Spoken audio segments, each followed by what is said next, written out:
I mean, this notion of tying somebody to a post and getting the whip and whipping them because they stole some bread or they stole an apple or some, astaghfirullah, in Islam, this is completely alien to Islam.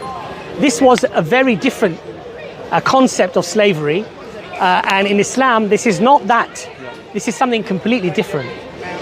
Now, what Islam did, alhamdulillah, is it put a process in place that made, there was no need for slavery, and number two, one of the best ways to, one of the best ways to give charity was to go and free a slave.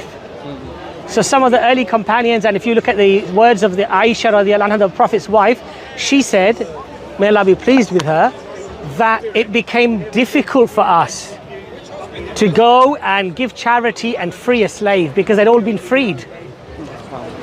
Okay, so Allah put a process in place where something was abolished, but it was done in a sustainable way. You can't suddenly free tens of thousands of people who now have to fend for themselves. You're not talking about a place where there's security, there's food, there's water. These are very difficult commodities to come by. And so what Islam did, alhamdulillah, is it put a process in place where it took away the need for this need for slavery of that type, of prisoners of war and what have you. But there were slaves who were born into slavery. But if you look at Islamic history, some of our rulers,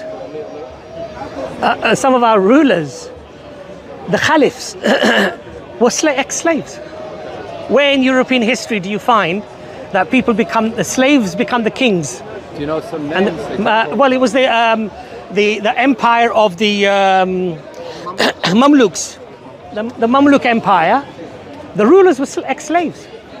The lineage was slaves. If you look at, for example, Bilal, radiallahu anhu, the first person to give the call of prayer, he was given that honor. He was an ex-slave, right? And yet, because of Islam, he was freed and he was given honor and respect amongst the Sahaba. In fact, the Sahaba, many of them were much junior in terms of Bilal because he was one of the first converts, mashallah, to Islam. So he was honored and respected. The first person to have the honor of climbing on top of the Kaaba and give the call of prayer, who? Was Bilal. When the caliphs would invite people to ask questions or whatever, people would queue up. And Bilal was near the front. And one of the Sahaba said, look at our position. We were the most noble of people. Today we are queuing up behind the slaves, the ex-slaves. And one of the companions said to him, when they were called to Islam, they responded and we fought. And that is why today their position is higher to our position. This is an ex-slave, a black man that they're talking about. And these were the most noble, richest people of Mecca.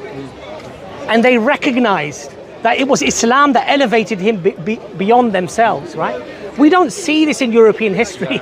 We don't see this anywhere. So you can say like the concept of slavery that that mainstream would recognize today, it existed, like amongst the Arabs context that Islam came to. Yes. But like Islam kind of brought some process, as you said, of easing out of it. Yes. Sustainable. And that was 14 centuries ago. Now, if we look at modern European history, and slavery being abolished in the 18th century, it very much coincides with the Industrial Revolution, right? Coincidentally, now you've got machinery to do all the work, and now it becomes cheaper to have the machinery than have the slave, and now this huge abolition movement comes about. Now, I'm not saying everyone who wanted slavery abolished was just doing it for the money. There were very good people, and there were Christians who were at the forefront of the abolition movement.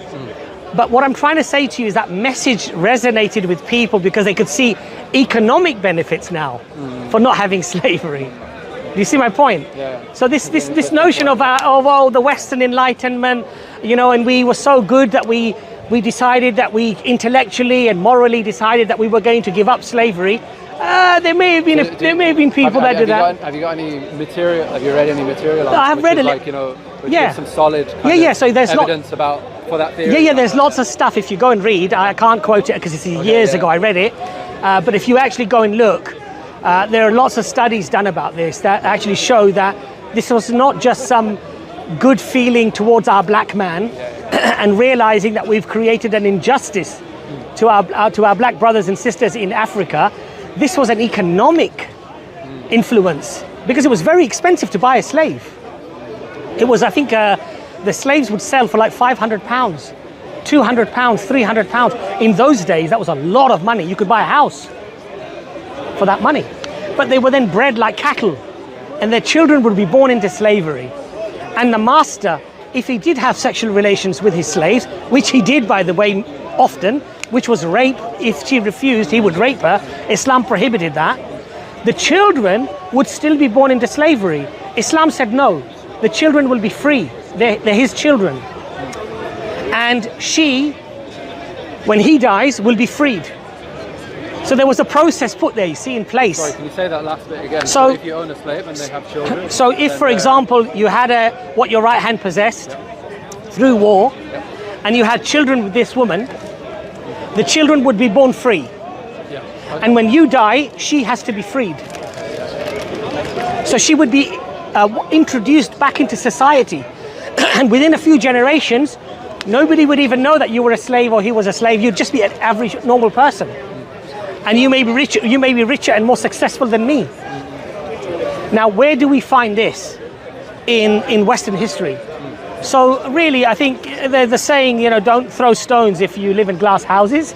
I think this really does apply here. I mean, to be honest, I'm not coming at it as a defensive position. I'm looking to understand my own faith and to get the Mashallah, it's a good question. Yeah. And I think what I would urge brothers and sisters to realize is that whenever anyone wants to criticize something that was happening in the 7th century, they need to do two things. Number one, they need to establish what they are on is the truth. Okay? So if their view has to be defended on first principles, that it is a fact, what they're saying, that's the first thing. Otherwise, it's just a good, because my community feel this, pop culture, because I feel this, then it's right. Well, that's not really, that you can't say, you cannot then argue as an absolute that what you're saying is 100% true. That's the first thing. The second thing is don't fall into the fallacy of presentism. Don't judge what was happening in the 7th century with what you have today. Because what you have today is very different from what they had in the 7th century. Yeah. But of course, there's some things which they have to apply, like if they applied back then, it applies today consistently. But, taking into consideration translation for different contexts. Because what the ulama do, what the scholars do, even if there is something at a time where it was allowed to do, and it may have been beneficial for those people, if the circumstances change and now it becomes detrimental, the scholars could say it's better not to do this now, because the purpose of why it was introduced was to create ease, to relieve a problem, not to create a problem. So the scholars may say that now it's created a problem, but this does not apply to our mainstream Sharia of how to pray, how to fast, how to perform all of our obligations. This is the peripheral concepts. And some of those peripheral concepts, today with the circumstances changing, the scholars and our governments may decide that it's actually detrimental to do this now. And so it's better not to do it. It's not necessarily about haram and halal. It's about using your hikmah. Does this solve a problem or does it create a problem?